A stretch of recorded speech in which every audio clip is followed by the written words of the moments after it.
A lot of people ask us, should I refinance my mortgage? If you have purchased your property in the last 2 years, there's a good chance that your rate is in high sevens or even high eights. So it may make sense to do a refinance, right? But every scenario is going to be different. So I want to go through a couple of different scenarios with you. One is that you want to look at your current mortgage payment versus your new one, right? You're going to ask your loan officer, how much am I saving each month? So in this scenario, if you're going from 4,500 to 4,100, right, you're saving over $400. Okay, that might be a good option, but how much is it going to cost me, right? So let's say it's going to cost you $5,000 or $6,000.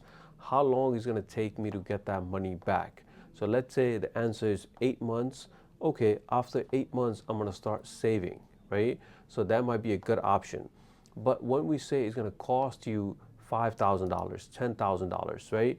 That is majority of the cost is going for your mortgage recording tax, your MRT, right? So you can save big on this if you go through this process. It's called CEMA, right? Refi CEMA. So I'm going to go through this scenario here. CEMA lets the new lender take over the assignment for the existing mortgage, right? So you only pay for the new money that's added, only if it's added.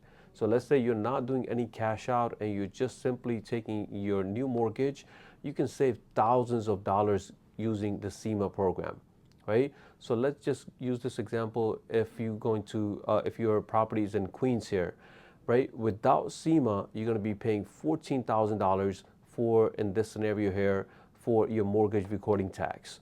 And without CEMA, you're paying $14,000. With CEMA, you're going to pay nearly $700, right? So 14,000 compared to 700, there's a huge savings. So you want to go through a CEMA program if you have the time, because CEMA can take about 1 to 2 months, depending on the attorney that you're working with, but it can save you thousands of dollars. So before you refinance, see how much my savings is per month, what is it costing me to do the refinance, and how long it's going to take me to recoup that money and start saving. And if you want to wait for the interest rates to come down even more, we don't know when that's going to happen. Every scenario is different. If you want to run yours, please get in touch.